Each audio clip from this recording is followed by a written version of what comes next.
Good morning students, welcome back to the channel. और हमारा maths में टॉपिक चल रहा था पूर्ण संख्याओं पर आधारित संक्रियाएं। तो उसमें कुछ क्वेश्चन मैंने आपको करा दिए थे और बाकी के क्वेश्चन आज करेंगे।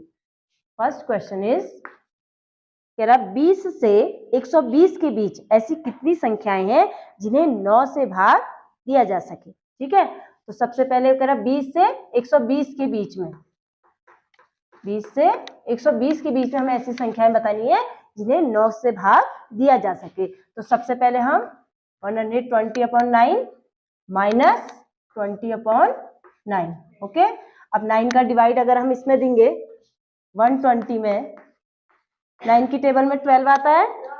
9 की टेबल में 12 से छोटा क्या आया? 9 1 जा 9। 12 में से 9 माइनस किया, कितना आया? 3।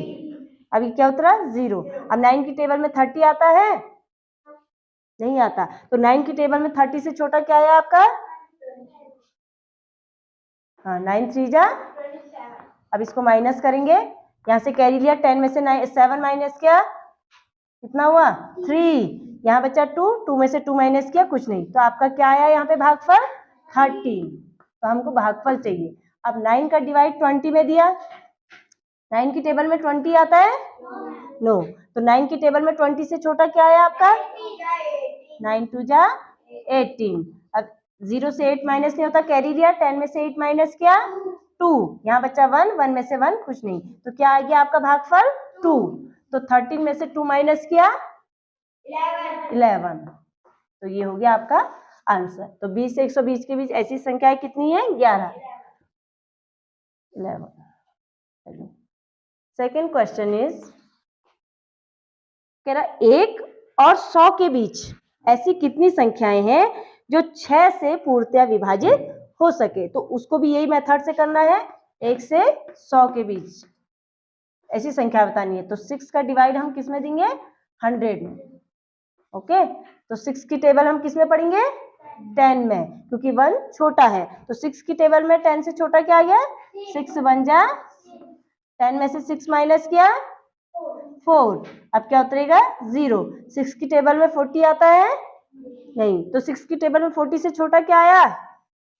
6 6 जा, यहाँ से कैरी लिया, 10, 10 में से 6 माइनस किया, 4।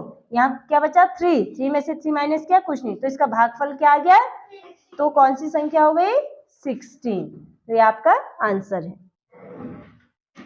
चलिए, अब उसके बाद ये आप अपनी नोटबुक में उतार लीजिए। Third question is 1500 divide 3 divide 5 divide 10।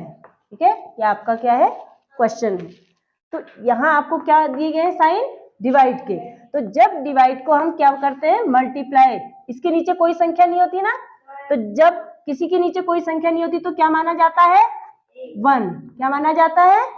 और ये डिवाइड को क्या करते हैं? मल्टीप्लाई बनाते हैं, तो ये भिन्न पलट जाती है। तो ये 1/3 मल्टीप्लाई 1/5 मल्टीप्लाई। हाँ, अब देखिए इसको काटेंगे हम। 3 की टेबल में 15 आता है? कितने बार में? 3 5 जा 15। ये 2 0 ऐसे उतार दिए। ठीक। 5 की टेबल में 5 आता है? 5 1 जा, क्या बचा आपके पास? 2 0। फिर ये 0 से 0 कट हो गया, क्या बचा आपके पास? ओनली 10। ये हो गया आपका आंसर। ओके, तो ध्यान रखिए, अगर आपकी कोई संख्या भिन्न में नहीं दी है तो भिन्न में 1 माना जाता है।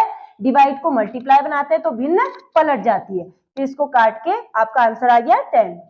अब है क्वेश्चन नंबर 4। अब आपका कह रहा वो जो पिछले बार मैंने आपको कराया था कि 4 अंकों की न्यूनतम संख्या कौन सी है जोड़ी जाए ताकि प्राप्त संख्या 75 से पूर्णतया विभाजित हो जाए। तो 75 का डिवाइड हम किस में देंगे? 4 अंक की न्यूनतम। न्यूनतम मीन्स छोटी संख्या में देंगे। ये हो गया आपके 4 अंक 1 2 3 4। अब 7 की टेबल हम किस में पढ़ेंगे? 10 में। तो 7 की टेबल में 10 आता है? तो 7 की टेबल में 10 से छोटा क्या आएगा? 7 1 जा 7, यानी कि 75 बन जा। और 7 को उतारना है 10 के नीचे, 1 के नीचे नहीं उतारना है। तो यहाँ से कैरी मांगा, कितना हो गया 10, 10 से 5 माइनस किया 5, यहाँ कितना बचा अब आपके पास 9, 9 में से 7 माइनस किया 2, अब क्या बचा हमारे पास 0। अब 7 की टेबल किस में पढ़ेंगे हम 25 में, 7 की टेबल में 25 आता है, उससे छोटा क्या आता है 7 3 जा 7, तो इसको मल्टीप्लाई किया 3 5 जा 15 की 5 कैरी, 3 7 जा 21 में 1 डाला, हाँ तो इससे माइनस हो जाएगा, हाँ माइनस हो जाएगा, तो 3 जा 2 2 5, यहाँ से कैरी लिया, 10 में से 5 माइनस किया 5, यहाँ क्या बचा 4, 4 में से 2 माइनस किया 2, यहाँ कुछ नहीं बचा, तो हमारा शेष क्या आ गया इसमें 25। अब मैंने आपको बताया था न्यूनतम संख्या में डिवाइड के बाद क्या करते हैं, न्यूनतम संख्या में क्या किया जाता है भाजक माइनस शेष, तो भाजक आपका कितना है 75 में से क्या करना है 25 माइनस 5 में से 5 माइनस किया 7 में से 2 माइनस किया 5, तो ये आपका आंसर हो गया। ओके, चलिए अब नेक्स्ट क्वेश्चन है आपका नंबर 5, 2 3 4 5 स्टार, ये आपका 9 से विभाजित है, क्या कह रहा ये संख्या 9 से विभाजित है, तो स्टार की जगह पे क्या आएगा। मैंने आपको विभाजिता के नियम बताए थे, उसमें क्या बताया था कि 3 और 9 की विभाजिता का नियम एक ही है, क्या करना है इनके अंकों को प्लस करना है, तो इनके अंकों को प्लस कीजिए 2 + 3 + 4 + 5, तो कितना आ गया 2 में 3 प्लस किया 5, 5 में 4 प्लस किया 9 में 4 प्लस किया कितना आ गया 14। अब क्या करना है 9 की टेबल में इससे बड़ी संख्या ढूंढनी है, बताइए 9 2 जा, अब 18 से 14 को क्या कर देना है माइनस, तो 8 से 4 माइनस किया यहाँ 0, तो क्या आ गया आंसर आपका 4। ओके, तो आप इसको अपनी कॉपी में नोट कर लीजिए। नेक्स्ट क्वेश्चन नंबर 6, वो कह रहा है प्रथम 10 अभाज्य संख्याओं के गुणनफल में इकाई स्थान का आपको अंक बताना है। तो शुरू की आपको क्या लिखनी है 10 अभाज्य संख्या है, तो सबसे पहली अभाज्य संख्या आपकी क्या हो गई 2, फिर हाँ बोलते रहिए 5, फिर 7, फिर बोलिए 11, फिर 13, हाँ फिर 17, 19, 21 नहीं है 23, तो काउंट कीजिए 10 हो गए 1 2 3 4 5 6 9, अभी नहीं हुए 23 के बाद क्या आ जाएगा आपका 29, 27 भाज्य है।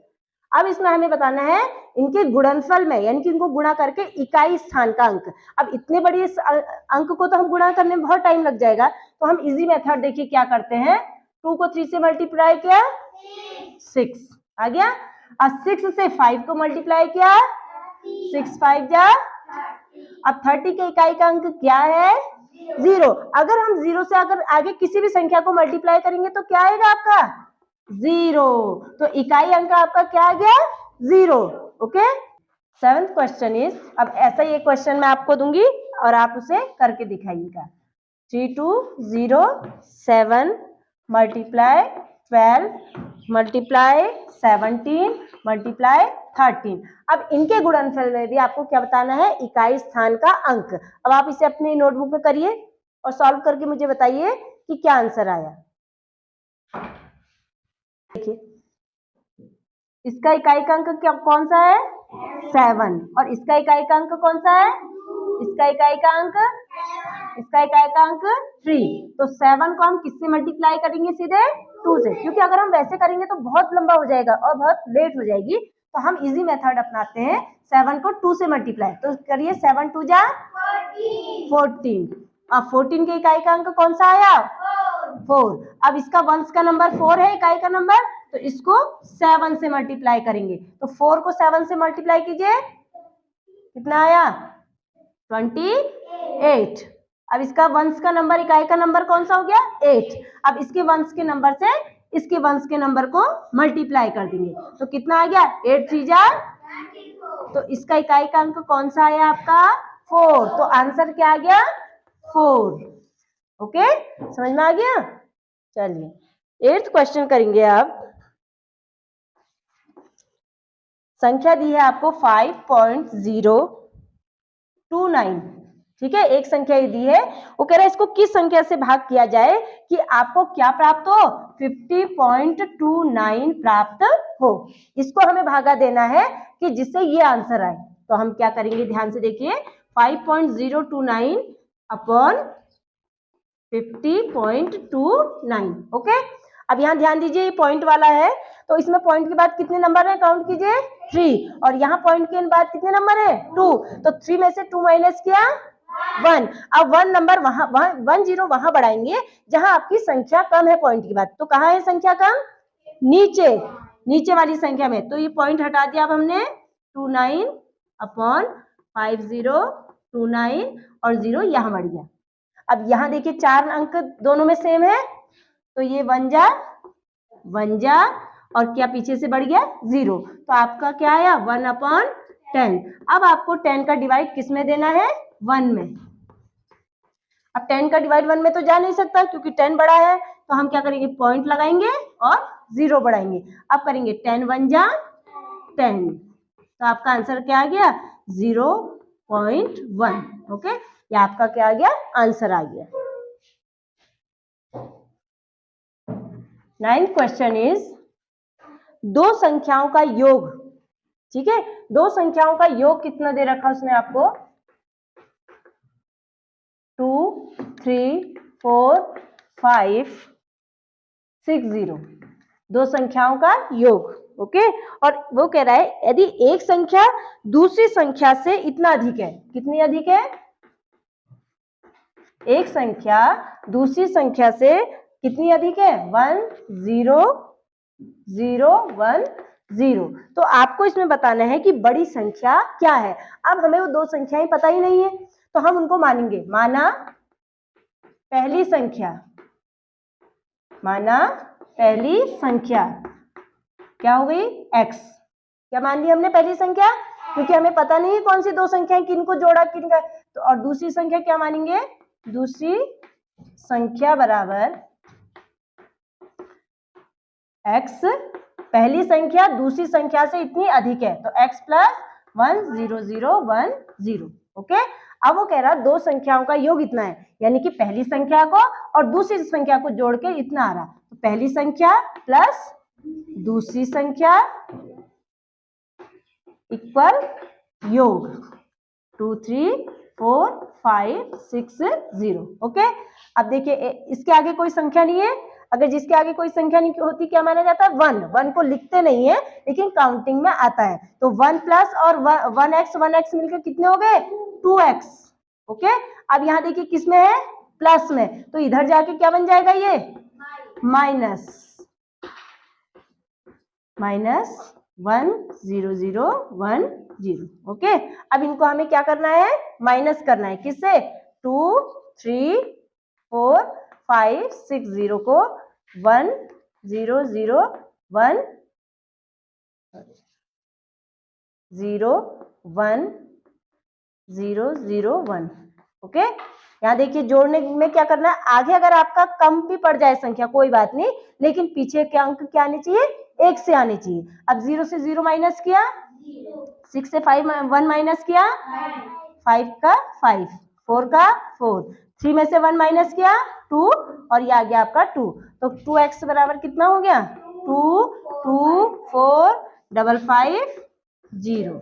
ओके, अब यहाँ देखिए 2 और x के बीच में कोई साइन नहीं है, तो क्या माना जाता है मल्टीप्लाई। तो ये मल्टीप्लाई यहाँ 2 जाके क्या बन जाएगा डिवाइड, प्लस उधर जाके माइनस, माइनस है तो उधर जाके प्लस, अगर यहाँ डिवाइड है तो वहां जाके मल्टीप्लाई, और यहाँ मल्टीप्लाई है तो वहां जाके डिवाइड। तो ये 2 कहाँ आ जाएगा आपका डिवाइड में अपॉन 2। अब 2 से इसको हमने काटना है। देखिए 2 1 जा 2 1 जा 2 2 जा 2 2 जा 4, 1 बचा, इसके आगे लगाया 15, 2 7 जा 14, फिर 1 बचा 2 5 जा 10। तो आपका क्या आ गया ये 11 22 7 5। अब ये हमारा क्या आ गया x का मान। लेकिन उसने हमसे पूछा है बड़ी संख्या क्या है, तो हमने जो पहली संख्या दूसरी संख्या मानी, इसमें बड़ी संख्या कौन सी है आपकी, ये है। तो बड़ी संख्या बराबर करेंगे, बड़ी संख्या बराबर x प्लस 1 0 0 1 0। अब x का मान क्या आया आपका 1 1 2 2 7 5 प्लस 1 0 0 1 0 प्लस करेंगे। 5 में 0 प्लस किया 5, 0 में कोई भी संख्या को प्लस करते हैं तो वही संख्या आती है। 7 में 1 प्लस किया 8, 2 में 0 प्लस किया 2, 2 में 0 प्लस किया 2, 1 में 1 प्लस किया, और ये क्या आ गया आपका 1। तो ये आपका आंसर आ गया 1 2 2 8 5। ओके, तो ये बड़ी संख्या आ गई। Understood? So students, I hope कि क्वेश्चन आपके समझ में आए होंगे। अगर आपको वीडियो अच्छी लगे तो आप इसे लाइक कीजिए, अपने दोस्तों के साथ शेयर कीजिए और चैनल को सब्सक्राइब कीजिए। Thank you.